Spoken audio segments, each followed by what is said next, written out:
ഷഫീൻ മലപ്പുറം ജില്ലയിലെ തിരൂർക്കാട് AMLP സ്കൂളിലെ 4ാം class വിദ്യാർത്ഥിനിയാണ് ഞാൻ.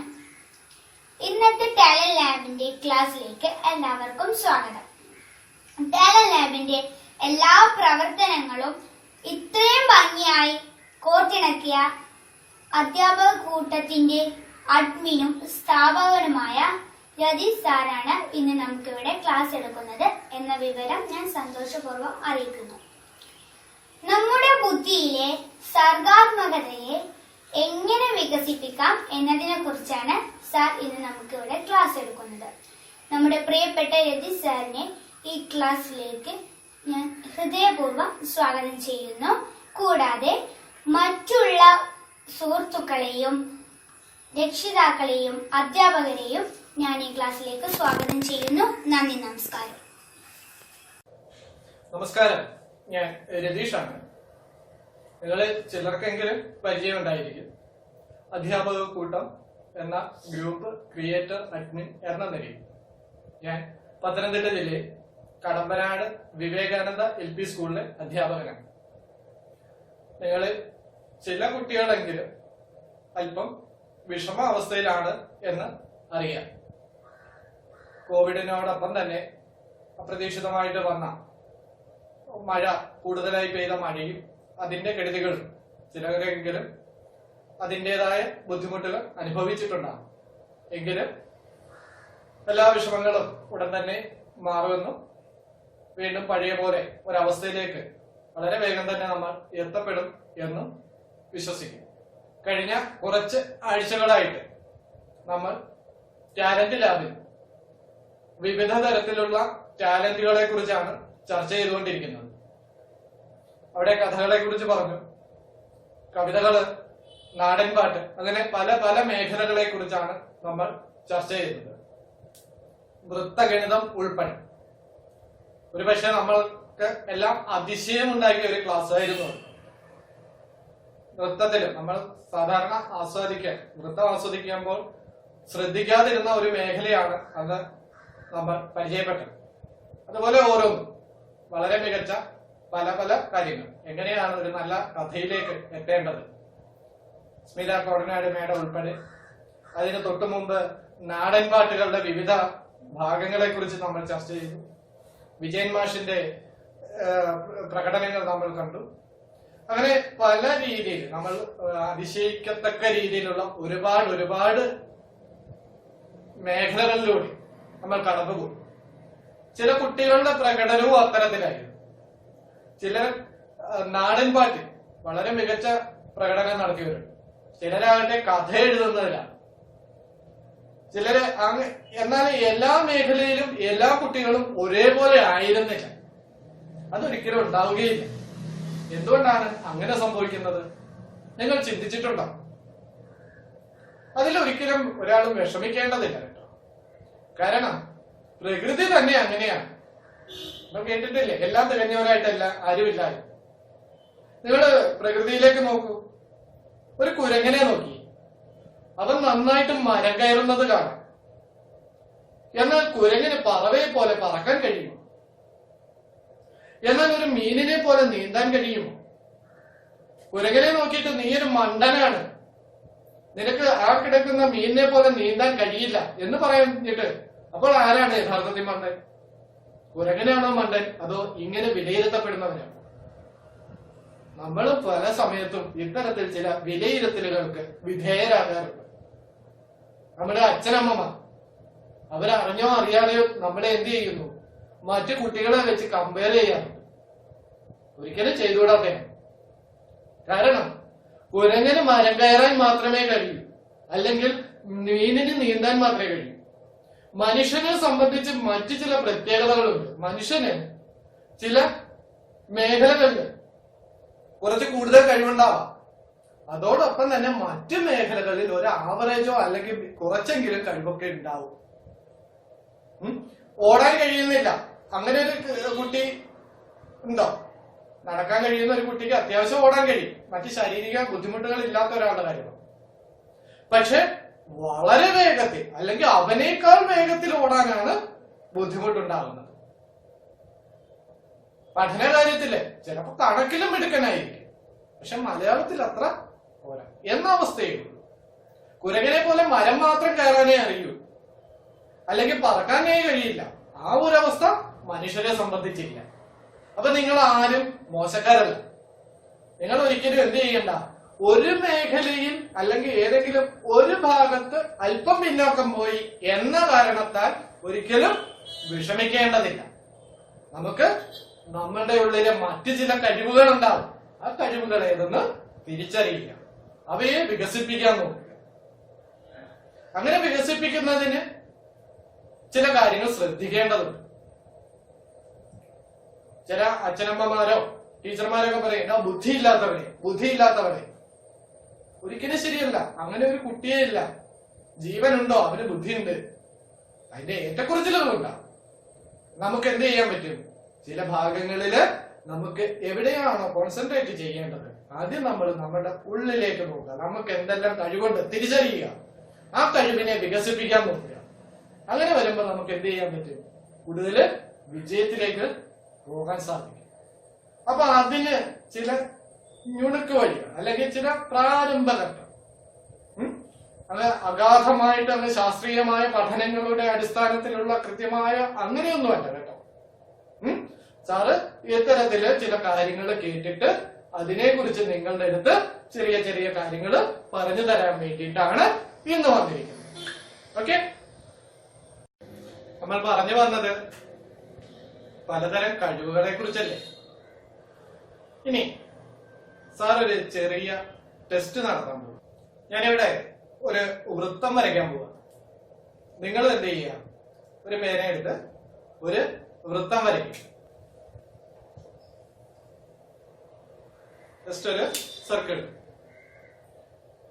ഇനി നിങ്ങൾ ചെയ്യാം, ഈ വൃത്തത്തിന്റെ ഏതെങ്കിലും ഒരു ഭാഗത്ത് നിങ്ങളൊരു കുത്തിടുക, ഒരു ഡോട്ട് ഇടുക. എല്ലാവരും ഒന്ന് ചെയ്താട്ടെ. വൃത്തം വരയ്ക്കുക. വൃത്തം വരച്ചതിന് ശേഷം ആ വൃത്തത്തിന്റെ ഏതെങ്കിലും ഒരു ഭാഗത്ത് ഒരു കുത്തിട്ട് കൊടുക്കുക. എല്ലാവരും ചെയ്താ? ശരി, എല്ലാവരും ചെയ്തു കഴിഞ്ഞു എന്ന് വിശ്വസിക്കുന്നു. ഇനി സാറ് പറയുന്നത് ഒന്ന് ശ്രദ്ധിക്കുക. നിങ്ങൾ എവിടെയാണ് ആ വൃത്തത്തിന്റെ ഏത് ഭാഗത്താണ് കുത്തിട്ട് കൊടുക്കുക? ചിലര് ആ വൃത്തത്തിന്റെ സെന്ററിൽ നടുക്കായിട്ട് കുത്തിട്ട്, അങ്ങനെയുള്ളവരൊന്ന് കൈവക്കിയേ.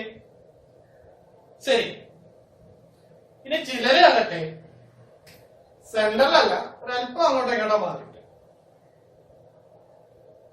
മറ്റു ചില ഇത്തിരി കൂടെ ദൂരം മാറി കുത്തിക്ക. മീൻസ് സെന്ററിൽ നിന്നും കുറെ അകലത്തിൽ കിട്ടുക. ഇനി സാറിന്റെ ചോദ്യം ഇതാണ്, ഏതെങ്കിലും കുട്ടി ഈ വൃത്തത്തിന്റെ പുറത്തു കൊണ്ടുവന്ന് കുത്തിയിട്ടുണ്ടോ? ഇവിടെ ഡോട്ടിട്ട് ആരെങ്കിലും ഉണ്ടോ? അങ്ങനെ ആരെങ്കിലും ചെയ്തിട്ടുണ്ടെങ്കിൽ ഇപ്പൊ തന്നെ മെസ്സേജ് ചെയ്യുക, സർ ഞാൻ ഈ വൃത്തത്തിന്റെ പുറത്തേക്കാണ് ഡോട്ടിട്ടത്. അങ്ങനെയുണ്ടെങ്കിൽ ഇപ്പൊ തന്നെ മെസ്സേജ് ഇട്ടേക്കും കേട്ടാ. കാരണം ഇത്തരം കുട്ടികളെയാണ് നമ്മൾ ടാലന്റ് ലാബിന്റെ അവസാന ഭാഗങ്ങളിൽ, മീൻസ് ടാലന്റ് ലാബ് തീരുമ്പോഴത്തേക്കും ഇവിടെ കുത്തിയാളെ ഇവിടെ കുത്തുന്ന അവസ്ഥയിലെത്തിക്കുക. ഇതാണ് നമ്മളുടെ ലക്ഷ്യം. ഇനി ഇപ്പോഴേ ഇവിടെ കുത്തിയിട്ട ആളെ ഇനി ഒന്നും ചെയ്യാനില്ല. അയാൾ ആൾറെഡി എന്താണ്, ഭയങ്കര പൊട്ടൻഷ്യലുള്ള, ഭയങ്കരമായിട്ട് വികാസം പ്രാപിച്ച, വളരെ ചിന്താഗതിയുള്ള, വളരെ ക്രിയേറ്റീവായി ചിന്തിക്കുന്ന ആളാണ് എന്നാണ് ഒരു ടെസ്റ്റ് പറയുന്നത്. 100% എല്ലാവർക്കും ഇത് ശരിയാണ് എന്നൊന്നും അവകാശവാദമൊന്നുമില്ല കേട്ടാ. എങ്കിലും പറയുക. അത് എന്തുകൊണ്ടാണെന്ന് അറിയോ? ഇവിടെ കുത്തുന്ന ഒരാള്, അതായത് ഒരു വൃത്തത്തിന്റെ നടുക്ക് കൊണ്ട് കുത്തുക. അതിനർത്ഥം അയാൾ എന്താണ്, കിട്ടുന്ന കാര്യങ്ങളെ അതിന്റെ ഉള്ളിൽ നിന്ന് മാത്രം ചിന്തിക്കും. വസ്തുനിഷ്ഠമായിട്ട് കൃത്യമായിട്ട് ഫോക്കസ് ചെയ്ത് ചിന്തിക്കുന്നുണ്ട്.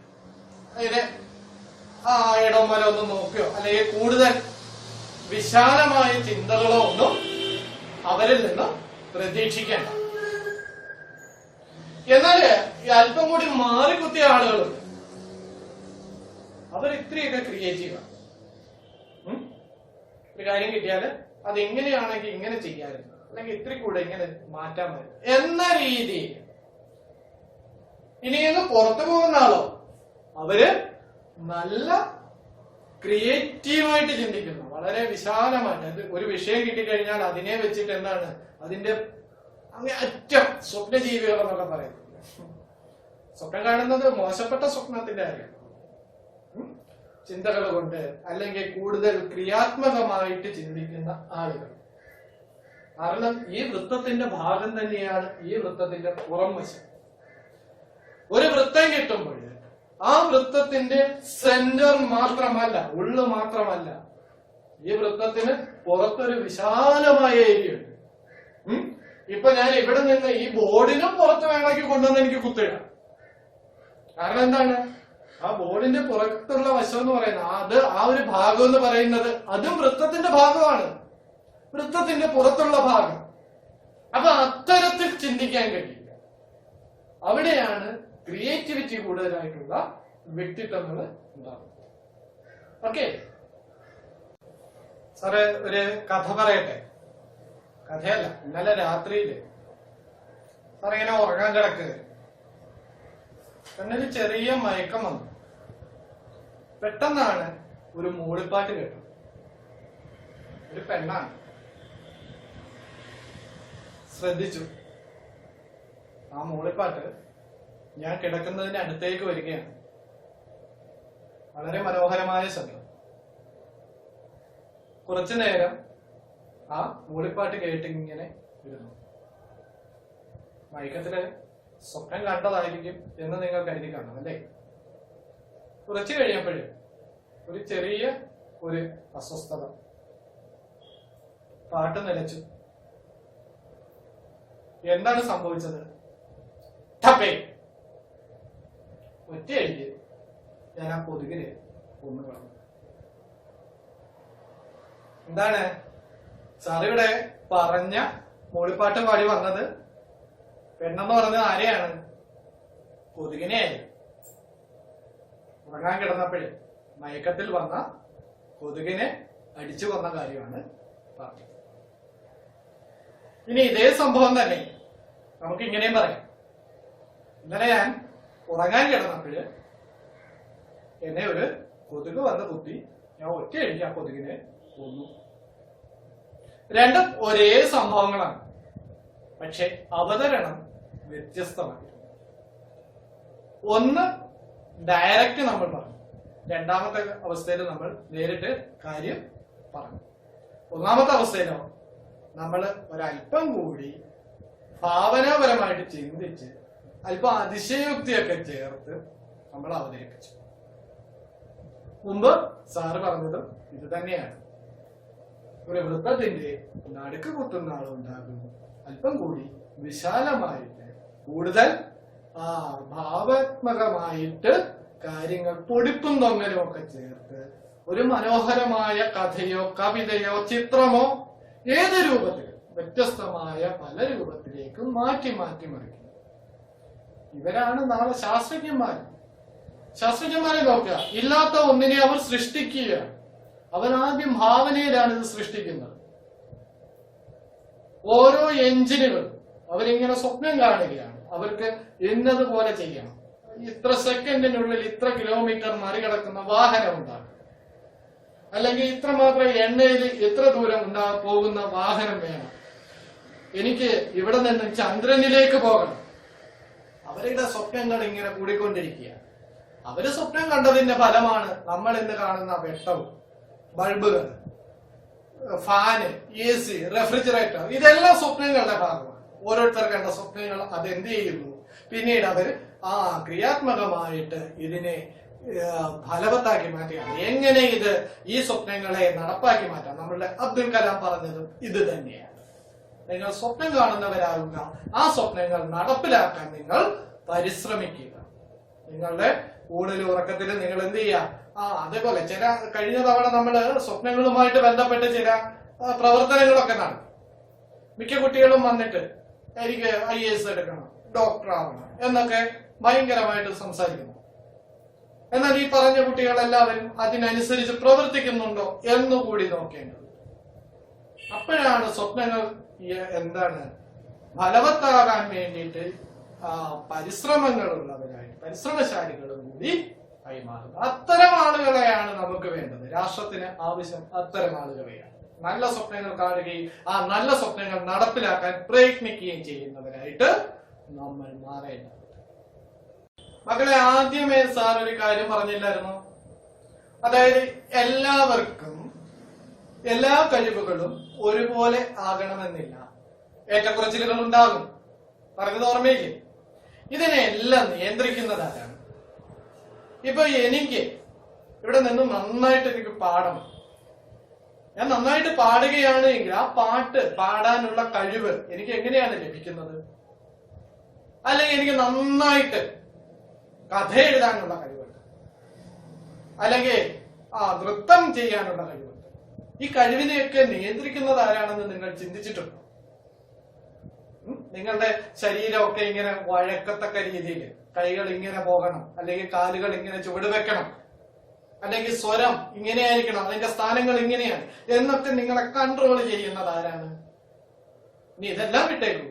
നിങ്ങളിപ്പോ ഈ എന്റെ ക്ലാസ് കണ്ടോണ്ടിരിക്കും, ഇതിലേക്ക് നോക്കണം, കേൾക്കണം.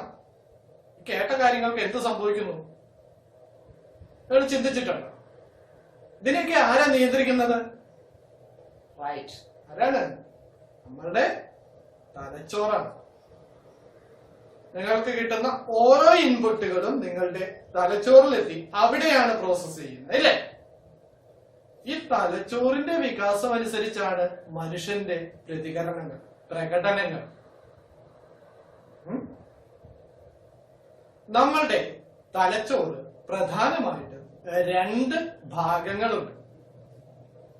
ഒന്ന് വലത് തലച്ചോറ്, ഒന്ന് ഇടത് തലച്ചോറ്.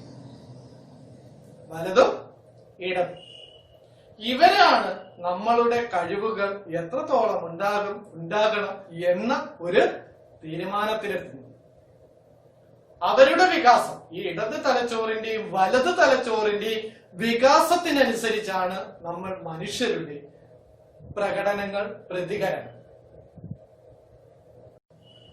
മുമ്പ് സാറ് പറഞ്ഞില്ലേ, രണ്ട് ഭാഗങ്ങളുണ്ട്. ആ രണ്ട് ഭാഗങ്ങൾക്ക്, തലച്ചോറിന്റെ രണ്ട് ഭാഗങ്ങൾക്ക് കൃത്യമായ ജോലികളുണ്ട്. ഒരു ഭാഗം കാര്യങ്ങളെ വസ്തുനിഷ്ഠമായിട്ട് വിലയിരുത്തുക, അല്ലെങ്കിൽ അത്തരത്തിൽ ചിന്തിക്കുന്ന ചില ആളുകളുണ്ട്. ചില ആളുകൾ വളരെ ഭാവനാത്മകമായിട്ടാണ്, ക്രിയേറ്റീവായിട്ടുണ്ടാകുന്നത്. അപ്പൊ നമ്മൾ ഇതിൽ ഏത് വിഭാഗത്തിൽപ്പെടുന്നു, അല്ലെങ്കിൽ നമുക്ക് എങ്ങനെ രണ്ടാമത്തത് ഭാവനാത്മകമായ ക്രിയാത്മകമായിട്ട് ചിന്തിക്കാൻ അല്ലെങ്കിൽ പ്രവർത്തിക്കാൻ കഴിയും, അതാണ് നമ്മൾ ഈ ഒരു ക്ലാസ് കൊണ്ട് ഫോക്കസ് ചെയ്യുന്നത്. അതിനുള്ള ചില ടിപ്പുകളാണ് സാർ പറഞ്ഞു തരാം എന്ന് പറഞ്ഞു. ഓക്കെ, അപ്പൊ നമുക്ക് ആ ഒരു ഭാഗത്തേക്ക് പോകാം. ഞങ്ങളൊന്ന് കൈ ഉയർത്തി. ശരി, എല്ലാവരും കൈ ഉയർത്തി. ഒരു കൈയല്ലേ ഉയർത്തിയത്? ഏത് കൈയാണ് ഉയർത്തിയത്? വലത് കൈയാണോ ഉയർത്തിയത്? വലത് കൈയാണ് നിങ്ങൾ പെട്ടെന്ന് ഉയർത്തിയത് എങ്കിൽ അതിനർത്ഥം നിങ്ങൾ സ്വാഭാവികമായ ഒരു ചുറ്റുപാടിൽ എപ്പോഴും പ്രതികരിക്കുമ്പോൾ നിങ്ങളുടെ ഇടത് ബ്രെയിനാണ് കൂടുതലായിട്ട് പ്രതികരിക്കുന്നത്. മനസ്സിലായില്ല? അതായത് ഇതൊരു ക്രോസ് കണക്ഷനാണ്. അതായത് നമ്മുടെ ഇടത് ബ്രെയിനാണ് വലത് ശരീരഭാഗങ്ങളെ നിയന്ത്രിക്കുന്നത്. അതുപോലെ വലത് ബ്രെയിനാണ് ഇടത് ശരീരഭാഗങ്ങളെ നിയന്ത്രിക്കുന്നത്. നിങ്ങൾ പേരെഴുതും അല്ലെങ്കിൽ ബുക്കിൽ എന്തെങ്കിലും എഴുതുന്നു, വലത് കൈയാണ് നിങ്ങളുടെ കൈവാങ്ങ് എങ്കിൽ, കൂടുതലായിട്ട് നമ്മൾ വലത് കൈ ഉപയോഗിച്ചാണ് എഴുതുന്നത് എങ്കിൽ അതിന്റെ അർത്ഥം എന്താണ്? നിങ്ങൾ ഇടത് ബ്രെയിൻ കൃത്യമായിട്ട് ഉപയോഗിക്കുന്നവരാണ്. കൃത്യമായിട്ട് മീൻസ് കൂടുതലായിട്ട്. ഇനി വലത് ബ്രെയിൻ ആണ് നിങ്ങൾ ഉപയോഗിക്കുന്നതെങ്കിൽ അത്തരം കുട്ടികൾ ഇടത് കൈ കൊണ്ടായിരിക്കും എഴുതുന്നത്. ഒരു കാര്യം പറയട്ടെ, ഇത്തരത്തിൽ ഇടത് കൈ കൊണ്ട് എഴുതുകയും നിങ്ങളൊരു ഫുട്ബോൾ തട്ടുക, പെട്ടെന്ന് തട്ടുമ്പോഴേ നിങ്ങൾ ഇടത് കാല് കൊണ്ടാണ് ആദ്യമേ തട്ടുന്നത്. അത് നിങ്ങൾ സ്വാഭാവികമായിട്ട് ചെയ്യുമ്പോഴാണ്, മനഃപൂർവ്വമായിട്ടല്ല.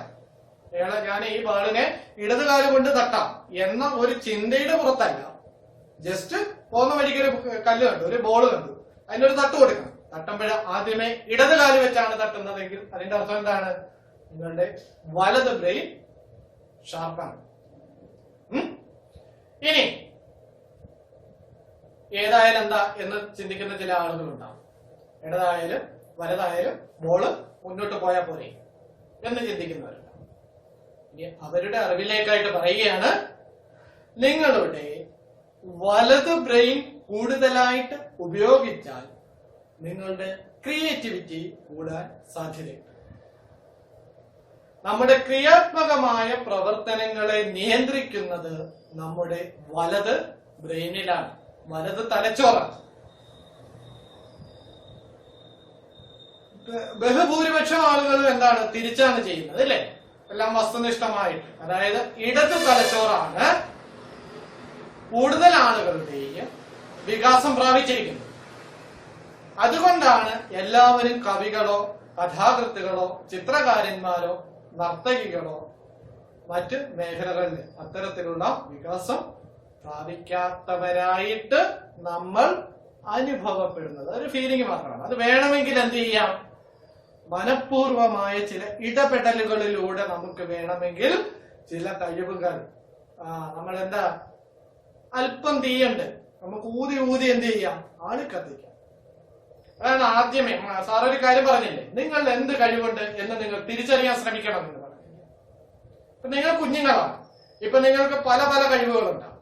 പാട്ട് പാടാൻ കഴിവുണ്ടാവും, കഥ എഴുതാൻ കഴിവുണ്ടാവും, കവിത എഴുതാൻ കഴിവുണ്ടാവും. ഇതിൽ ഏതൊക്കെ കഴിവുണ്ട് എന്ന് നിങ്ങൾ തിരിച്ചറിയുകയും അവ വികസിപ്പിക്കാനുള്ള മനഃപൂർവമായ ഇടപെടലുകൾ ഉണ്ടാവുകയും. അപ്പൊ ഇത്തരത്തിൽ ഒരു കഴിവും ഇല്ല എന്ന് കരുതുന്നവർ, അല്ലെങ്കിൽ ഇത്തരത്തിൽ കഴിവുകൾ വികസിപ്പിക്കണം എന്ന് കരുതുന്നവർ തീർച്ചയായിട്ടും നിങ്ങളുടെ ബ്രെയിനും കുറച്ച് എക്സസൈസുകൾ കൊടുക്കേണ്ടതുണ്ട്. ഇപ്പൊ പറഞ്ഞു വന്നത് നമ്മൾ ക്രിയേറ്റിവിറ്റി കൂട്ടുന്നതിന് എന്ത് ചെയ്യണമെന്നുള്ളതാണ്. തീർച്ചയായും അതിന് ചെയ്യേണ്ടത് നമ്മുടെ വലത് ബ്രെയിനിന് കൂടുതൽ എക്സസൈസുകൾ കൊടുക്കുക എന്നുള്ളതാണ്. നിർഭാഗ്യവശാല് നമ്മളിൽ പലർക്കും പറ്റിയൊരു അബദ്ധമുണ്ട്. നമ്മള് ഈ ഇരുമ്പൊക്കെ കണ്ടിട്ടില്ല, ഇരുമ്പ് കൊണ്ടുള്ള ആയുധങ്ങൾ, പിച്ചാത്തി, കത്താള്, കോടാലി, ഇതൊക്കെ നമ്മൾ കുറെ നാള് ഉപയോഗിക്കാതിരുന്നാൽ എന്ത് സംഭവിക്കും? അത് തുരുമ്പെടുക്കും. നമുക്ക് ചെറുതായിട്ട് നമ്മുടെ വലത് ബ്രെയിന് ചെറുതായിട്ട് തുരുമ്പ് എടുത്ത് തുടങ്ങിയിട്ടുണ്ടാവും. എല്ലാവർക്കും ഇല്ല, ചിലരിൽ. കാരണം എന്താ? അവര് വലത് ബ്രെയിൻ അധികം അങ്ങോട്ട് ഉപയോഗിക്കുന്നില്ല. അവ അങ്ങനെ തുരുമ്പെടുത്ത പിച്ചാത്തി നമ്മൾ വീണ്ടും എടുത്ത് എന്ത് ചെയ്യും? രാവിട്ട് തുരുമ്പ് കളഞ്ഞിട്ട് നമ്മൾ നല്ല മൂർച്ചയാക്കി ഉപയോഗിക്കാറുണ്ട്. അപ്പൊ ഇതേപോലെ നമ്മുടെ തലച്ചോറിനും എന്ത് ചെയ്യാണ്? നമ്മൾ ചില എക്സസൈസുകൾ കൊടുത്ത് രാവി മിനുക്കി മെച്ചപ്പെടുത്താൻ പോവുകയാണ്. അതിന്റെ കൂട്ടത്തിൽ രക്ഷകർത്താക്കളുണ്ട്. കണ്ടുകൊണ്ടിരിക്കുന്ന അച്ഛനമ്മമാരുടെ അടുത്ത് ഒരു കാര്യം പറയട്ടെ.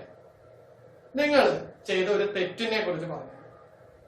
ചില കുഞ്ഞുങ്ങൾ ചെറിയ പ്രായത്തിൽ ചോറുണ്ണ നേരം ഇടത് കൈവച്ചുകൊണ്ടിട്ടുണ്ടാവും. നിങ്ങൾ എന്ത് ചെയ്തു? മനഃപൂർവ്വമായിട്ട് അടിച്ച് അങ്ങനെ ചെയ്യരുത് പറഞ്ഞ് അവനെ വലത് കൈവച്ച് കിട്ടിയിരുന്നു. ഓർമ്മയുണ്ടാ? ഒരു പക്ഷേ ഇടത് കൈ അങ്ങനെയല്ല, അതിനുള്ളതല്ല, വലത് കൈയാണ് ചോറുണ്ണാനുള്ളത് എന്നൊക്കെ പറഞ്ഞു. ഓക്കെ, സമ്മതിച്ചു. വൃത്തിയുടെ ഭാഗമായിട്ട് നമുക്കത് അംഗീകരിക്കാം. പക്ഷെ പിന്നെയും നിങ്ങൾ തെറ്റ് ആവർത്തിച്ചു. ഇതേ കുഞ്ഞ് എഴുതാൻ തുടങ്ങിയ സമയം അവൻ ഇടത് കൈവച്ച് എഴുതിയപ്പോഴും വീണ്ടും നിങ്ങൾ ഇടപെട്ടു. അത് വളരെ മോശമായിപ്പോയി, ക്രൂരമായി. ആ സമയത്ത് അവൻ ഇടത് കൈവച്ച് എഴുതുക എന്ന് പറഞ്ഞാൽ അവന്റെ വലത് ബ്രെയിൻ ആയിരുന്നു പ്രവർത്തിച്ചിരുന്നത്. അവനെ അതിന് അനുവദിച്ചിരുന്നു എങ്കിൽ ഒരുപക്ഷെ അവൻ വളരെ നല്ല ക്രിയാത്മകമായി ചിന്തിക്കുന്ന ഒരുവനായിട്ട് മാറിയേനെ. ഇപ്പൊ അങ്ങനെയല്ല എന്നല്ല പറഞ്ഞത്, അതിന് വേണ്ടിയിട്ടുള്ള ഒരു തുടക്കമായിരുന്നു നിങ്ങൾ തള്ളിക്കെടുത്തിയത് എന്ന് ഓർമ്മിപ്പിക്കുക. ഇനിയെങ്കിലും ദയവായി അത്തരം തെറ്റുകൾ ആവർത്തിക്കരുത്. നമ്മുടെ കുഞ്ഞുങ്ങൾ സ്വതന്ത്രരായിട്ട് അവർക്ക് പ്രകൃതി കൊടുത്തിട്ടുള്ള കഴിവുകൾ അങ്ങനെ തന്നെ വികസിക്കട്ടെ. അവർ നല്ല മനുഷ്യരായിട്ട് മാറട്ടെ.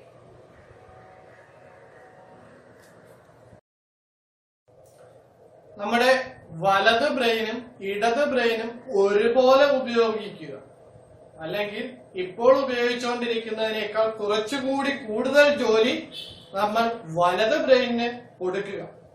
ഇതാണ് നമുക്ക് ക്രിയേറ്റിവിറ്റി കൂട്ടുന്നതിന് ചെയ്യാവുന്ന ഒരു മാർഗം. ഇതിനു വേണ്ടിയിട്ടുള്ള ചില എക്സസൈസുകളെ കുറിച്ചാണ് നമ്മൾ ഇനി ചർച്ച ചെയ്യാൻ പോകുന്നത്. ആദ്യമേ പറയുകയാണ്, ഒരേ സമയം ഈ രണ്ട് ബ്രെയിനും ഉപയോഗിക്കുന്നതിന് വേണ്ടിയുള്ള അവസരങ്ങൾ ഒരുക്കുകയാണ് ഈ ഒരു ലക്ഷ്യത്തിലേക്ക് കടക്കുന്നതിന് നാം ആദ്യം ചെയ്യേണ്ടത്. ഒരു സിമ്പിൾ ആയിട്ടുള്ള ഒരു കാര്യം പറയട്ടെ. ഒരു സിമ്പിൾ എക്സസൈസ് സാറ് ചെയ്ത് കാണിക്കും, നിങ്ങൾ എല്ലാവരും അതനുസരിച്ച് ചെയ്യും. ഓക്കെ, കാണാമല്ലോ. കാട്ടെ, ഇങ്ങനെ ഒന്ന് കൈ പിടിച്ചാട്ട്. ബുദ്ധിമുട്ടുണ്ടോ? ഇതേപോലെ നേരെ കഴിഞ്ഞ ക്ലാസ്സിൽ മീനാക്ഷി ചേച്ചി വന്ന് നിങ്ങളെ ഡാൻസ് ഒക്കെ പഠിപ്പിച്ചേല്ലേ, അപ്പൊ ഇങ്ങനെ പിടിക്കുന്നതിന് ബുദ്ധിമുട്ടൊന്നും ഉണ്ടാകും. ശരി, ഇങ്ങനെ കൈ പിടിച്ചോണ്ട് എന്റെ വലത് കൈ ഇതാ.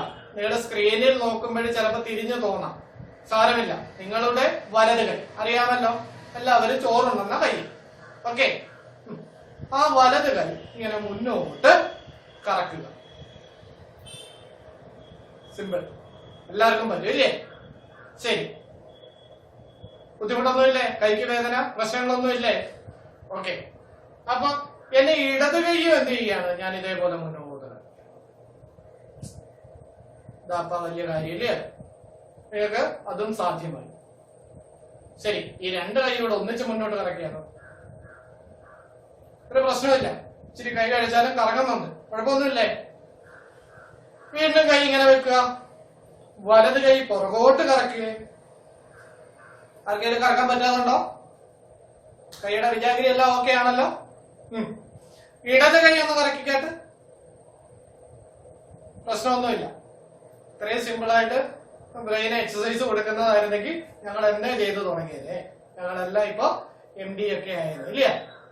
ശരി, അപ്പൊ മുന്നോട്ട് കറക്കുന്നതിനും പുറകോട്ട് കറക്കുന്നതിനും യാതൊരു ബുദ്ധിമുട്ടുമില്ലാത്ത നിങ്ങളോട് അടുത്ത ജോലി ഞാൻ പറയുന്നു. വലത് കൈ മുന്നോട്ട് കറക്കിക്കൊണ്ടിരിക്കുക, ഒപ്പം ഇടത് കൈ പുറകോട്ട് കറക്കിക്കൊണ്ടിരിക്കുക. സിമ്പിളാണ്, ഇത്രയേ ഉള്ളൂ. ഇടത് കൈ മുന്നോട്ട് കറക്കുമ്പോ വലത് കൈ പുറകോട്ട് പോകും. എന്തേ, വല്ല പ്രശ്നം തോന്നുന്നോ? ഒന്നുമില്ലെന്നേ. വലത് കൈ മുന്നോട്ട് കറക്കുന്നു, ഇടത് കൈ പുറകോട്ട് കറക്കുന്നു. എന്താ കുഴപ്പമല്ല? അല്ലെങ്കിൽ ഇടത് കൈ മുന്നോട്ട് കറക്കുന്നു, വലത് കൈ പുറകോട്ട് കറക്കുന്നു. ഒന്ന് നോക്കിക്കാട്ടെ, എന്താ ഇങ്ങനെയൊക്കെ കാണിക്കുന്നത്? എന്ത് സ്റ്റിയറിങ്ങിനും എല്ലാം പിടിക്കുന്ന എന്തോ ചില ബുദ്ധിമുട്ടുകൾ ഇല്ലയോ? മുമ്പ് ഇങ്ങനെ ചെയ്ത ഒരു സുഖം ഇങ്ങനെ ചെയ്തപ്പോ കിട്ടുന്നില്ല. ചിലർക്ക് പറ്റുന്നുണ്ട്. ആർക്കൊക്കെയാ പറ്റിയത്? മുമ്പേ പറഞ്ഞ മാതിരി ഒന്ന് മെസ്സേജ് ഇടണേ. അതായത് മുന്നോട്ട് കറക്കുന്നു, പുറകോട്ട് കറക്കുന്നു, മുന്നോട്ട് കറക്കുന്നു, പുറകോട്ട് കറക്കുന്നു. ഇടത് കൈ മുന്നോട്ട് പോകുമ്പോൾ വലത് കൈ പുറകോട്ട് പോകും, വലത് കൈ മുന്നോട്ട് പോകുമ്പോൾ ഇടത് കൈ പുറകോട്ട് പോകും. അത്ര സുഖമുള്ള ഏർപ്പാടല്ല ഇല്ല? എന്തൊക്കെയോ സംതിങ് പ്രോബ്ലംസ്. ഈ സംതിങ് ആണ് നമ്മളുടെ ബ്രെയിനിന്റെ എന്താണ് പ്രശ്നമായിട്ട്, തടസ്സമായിട്ട് നിൽക്കുന്നത്. ആദ്യം ചെയ്തപ്പോ സാറിന് പ്രശ്നമായി. നിരന്തരമായ പരിശ്രമം അവിടെ വേണ്ടിവരും. അപ്പൊ പരിശ്രമം വേണ്ടി വരുമ്പോഴ് നമ്മളുടെ തലച്ചോറിന് വെല്ലുവിളികൾ. ഇവിടെ ഒരേ സമയം തന്നെ മുമ്പ് സാർ ആദ്യമേ സൂചിപ്പിച്ചിരുന്നു, വലത് കൈക്ക് ഉള്ള സിഗ്നല് ഇടത് ഭാഗത്ത് നിന്നും ഇടത് കൈക്കുള്ള സിഗ്നല് വലത് ബ്രെയിനിൽ നിന്നുമാണ് കിട്ടുന്നത്. അപ്പം ഒരേപോലാണ് സിഗ്നൽ പോകേണ്ടതെങ്കിൽ, മുമ്പോട്ട് മാത്രമാണ് കറക്കേണ്ടതെങ്കിൽ നമ്മുടെ ഇടത് ബ്രെയിൻ അങ്ങ് ഓർഡർ കൊടുക്കും, ഡേ 2 കൈയും മുന്നോട്ട് കറങ്ങടേ എന്ന് പറയും. അതേസമയം ഒരെണ്ണം മുമ്പോട്ടും ഒരെണ്ണം പുറകോട്ടുമാണ് പോകേണ്ടതെങ്കിൽ ഇയാൾ ഒറ്റയ്ക്ക് നിന്ന് ചെയ്യാൻ പറ്റത്തില്ല. അപ്പൊ എന്ത് പറ്റും? വലതുവശത്ത് വെറുതെ ഇരുന്ന് ചായയും കുടിച്ചിരിക്കുന്ന ആളും കൂടെ പണിയെടുക്കേണ്ടതായിട്ട് വരുന്നു.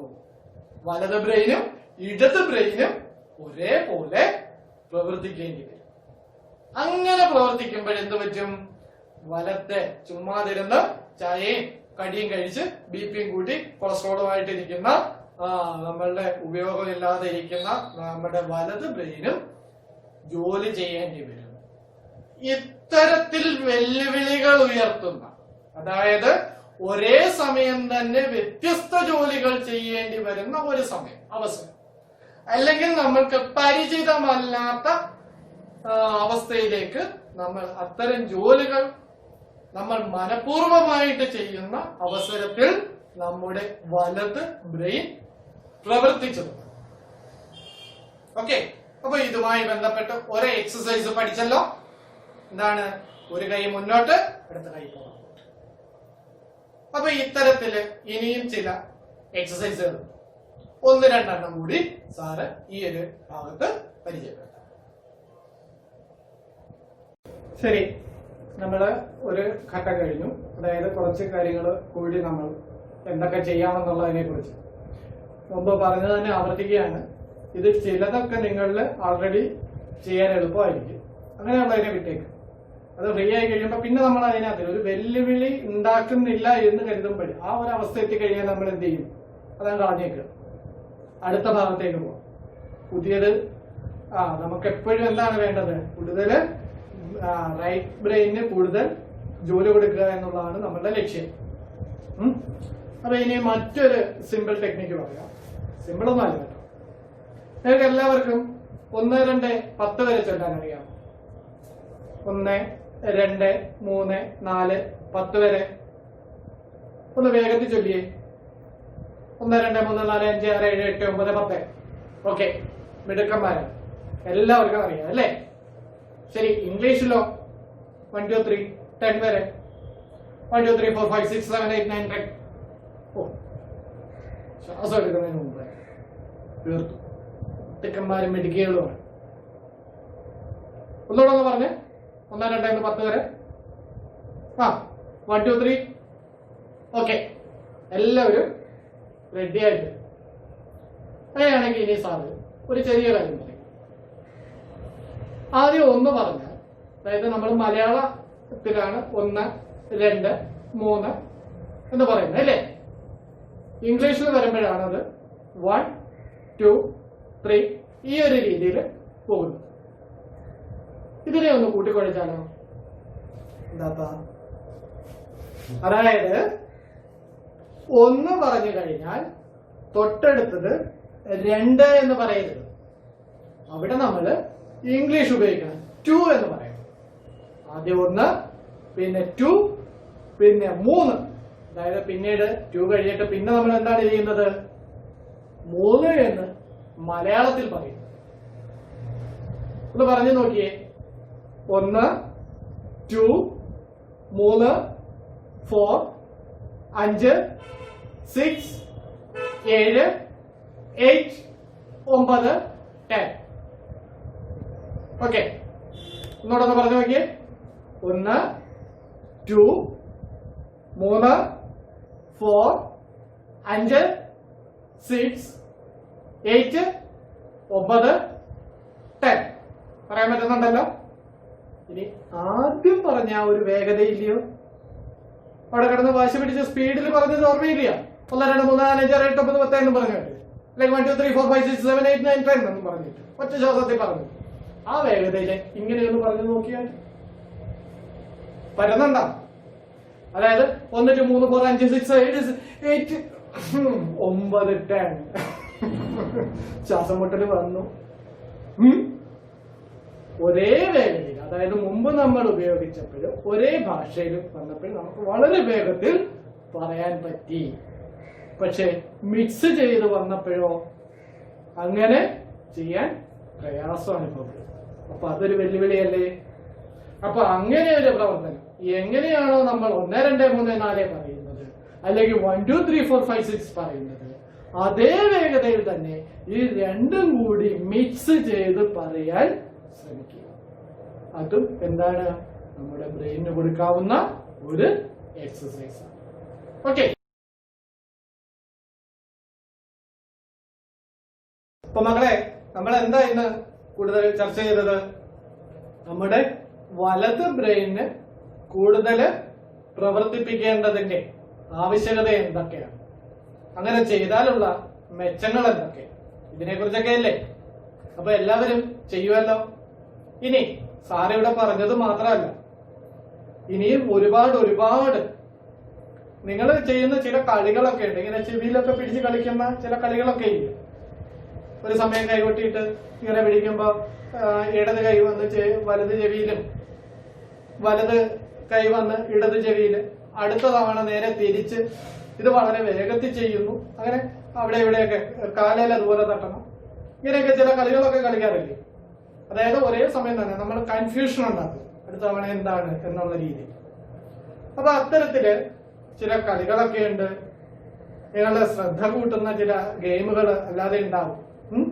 അപ്പൊ ഇങ്ങനെയുള്ള കൂടുതൽ കാര്യങ്ങൾ നിങ്ങളിപ്പോ ഒരു സാറൊരു 3-4 എണ്ണം ഇവിടെ പരിചയപ്പെടുത്തി. ഇനിയും കൂടുതൽ ഇത്തരത്തിൽ എന്തെല്ലാം ചെയ്യാൻ കഴിയും നിങ്ങളൊന്ന് എന്ത് ചെയ്യുക, ആലോചിക്കുക. ആലോചിച്ച് ചിന്തിച്ച് കണ്ടെത്തുക. അങ്ങനെ ചെയ്തു കഴിഞ്ഞാല് അതിനോടൊപ്പം തന്നെ നിരന്തരമായ പരിശീലനങ്ങൾ. ഇപ്പോ കഴിഞ്ഞ കഥയുമായിട്ട് ബന്ധപ്പെട്ട് ശാലിനി ടീച്ചറും സ്മിത കോടനാട് ടീച്ചറും ഒക്കെ ചില കാര്യങ്ങൾ പറഞ്ഞില്ലായിരുന്നു. കൂടുതൽ പുസ്തകങ്ങൾ വായിക്കേണ്ടതിന്റെ ആവശ്യകതയൊക്കെ പറഞ്ഞില്ല. അതേപോലെ ചില മനഃപൂർവമായ ഇടപെടല്, പരിശീലനം അല്ലെങ്കിൽ എന്താ പറ്റുന്നത്? അതാ സാറിന്റെ തലേനെ കണ്ടില്ലേ? സാറിന്റെ ഭാര്യ എന്ത് ചെയ്തതാണ്? മുടിവെട്ടി തരാമെന്ന് പറഞ്ഞുകൊണ്ട് വിളിച്ചതാണ്. കോവിഡായിട്ട് മുടിവെട്ടി തരാമെന്ന് പറഞ്ഞുകൊണ്ട് വിളിച്ചിട്ട് ഞാൻ എന്റെ കഷ്ടകാലത്തില് വിശ്വസിച്ച് എന്തിരുന്നും കൊടുത്തു. എന്താ സംഭവിച്ചത്? അതിലുള്ള ഒരു പരിശീലനമില്ല. ജസ്റ്റ് എന്ത് ചെയ്യാനേ അറിയൂ, കത്രിക ഇങ്ങനെ പിടിച്ച് click click click click click. ആദ്യമേ കൊണ്ടുവന്ന് സാറിന്റെ ഫ്രണ്ട് മൊത്തം കോളാക്കി. പിന്നെ എന്ത് ചെയ്യേണ്ടി വന്നു? മൊത്തത്തിൽ മുട്ടയടിച്ച് കളഞ്ഞ് പിന്നെ ആദ്യമായിട്ട് വീണ്ടും കിളിച്ചു വരും. അപ്പൊ ഇനി ആ സമയത്ത് ഇനിയും ഇത് ചെയ്തുകൊണ്ടേയിരിക്കുകയാണെന്ന് കരുതുക. അതായത് ഇനി ഞാൻ കൊണ്ടുവന്ന് തലവെച്ച് കൊടുക്കുന്നല്ല, എന്താണ് കണ്ടിന്യൂസ് ആയിട്ട് ഇതിങ്ങനെ കൃത്യമായിട്ടൊരു രീതിയിൽ ചെയ്ത് കഴിഞ്ഞാൽ അയാൾക്കും എന്ത് ചെയ്യാൻ പറ്റുന്ന ആളെ നല്ല രീതിയിൽ മുടി വെട്ടാൻ പറ്റും. മനസ്സിലാവും? അതായത് ഏത് തൊഴിലായാലും എന്ത് രീതിയിലായാലും നമുക്ക് നിരന്തരമായിട്ട് ശരിയായ രീതിയിൽ പ്രാക്ടീസ് ചെയ്താൽ നമുക്ക് അതിനകത്ത് വിജയിക്കാൻ പറ്റും. അതോടൊപ്പം തന്നെ നമ്മളുടെ സർഗശേഷി വർദ്ധിപ്പിക്കുന്നതിന് നമ്മളുടെ തലച്ചോറിനും വളരെയധികം പങ്കുണ്ട്. നമ്മൾ ചെയ്യുന്ന എല്ലാ പ്രവർത്തനങ്ങളെയും നിയന്ത്രിക്കുന്നത് നമ്മുടെ തലച്ചോറാണ്. അപ്പൊ അവ ശരിയായ രീതിയിൽ ഉപയോഗിക്കുന്നതിന് നമ്മൾ ചില അതിൻ്റെതായ ചില ഇടപെടലുകൾ നടത്തണം. അവയെക്കുറിച്ചാണ് നമ്മളിവിടെ ചർച്ച ചെയ്തത്. അപ്പൊ നിങ്ങൾക്ക് കുറേയൊക്കെ കാര്യങ്ങളെങ്കിലും മനസ്സിലായി കാണും എന്ന് വിശ്വസിക്കുന്നു. നിങ്ങൾക്ക് ഇത്തവണത്തെ ഹോംവർക്ക് തുടർ പ്രവർത്തനം എന്ന് പറയുന്നത് മുമ്പ് സൂചിപ്പിച്ചതുപോലെ ഒരേ സമയം തന്നെ 2 വ്യത്യസ്തമായ ജോലികൾ അങ്ങനെ കൊടുത്തെങ്കിൽ മാത്രമേ എന്ത് ചെയ്യാകത്തുള്ളൂ, നമ്മുടെ 2 തലച്ചോറും ഇടതും വലതും ഒരുപോലെ പ്രവർത്തിക്കുകയുള്ളൂ. അങ്ങനെ വലത് ബ്രെയിൻ കൂടുതൽ പ്രവർത്തിപ്പിക്കുന്നതിന് വേണ്ടിയിട്ടുള്ള എന്തെല്ലാം പ്രവർത്തനങ്ങൾ, പ്രക്രിയകൾ നിങ്ങൾക്ക് ചെയ്യാൻ സാധിക്കുക, അല്ലെങ്കിൽ നിങ്ങളുടേതായിട്ട് എന്തെല്ലാം കണ്ടെത്തലുകൾ അവ എന്ത് ചെയ്യുക, വീഡിയോ രൂപത്തിൽ നിങ്ങളുടെ ചെറു ഗ്രൂപ്പിൽ അവതരിപ്പിക്കുക. ഓക്കെ. ബഹുമാനപ്പെട്ട ടീച്ചേഴ്സ്, പ്രിയപ്പെട്ട കൂട്ടുകാരെ, നിങ്ങൾക്ക് ഏവർക്കും അറിയാം, ഇന്ന് നമ്മൾ വളരെ വലിയ ഒരു പ്രതിസന്ധി ഘട്ടത്തിലൂടെയാണ് കടന്നു പോകുന്നത്. കൊറോണ എന്ന മഹാമാരി ഒരു വശത്ത് നമ്മളെ വിട വിടാതെ പിടികൂടി ഇരിക്കുന്നു. മറുവശത്ത് പ്രളയവും പേമാരിയും ഓരോന്നായി നമ്മൾ അതിജീവിച്ചു കൊണ്ടിരിക്കുന്നു. ഈ മഹാമാരി കാലത്തും നമ്മുടെ താളെല്ലാം പ്രവർത്തനങ്ങൾ നമുക്കായി സമ്മാനിച്ച രതീഷ് സംഗമം സാർ തന്നെയാണ് ഇന്ന് നമുക്കായി ക്ലാസ് എടുത്തത്.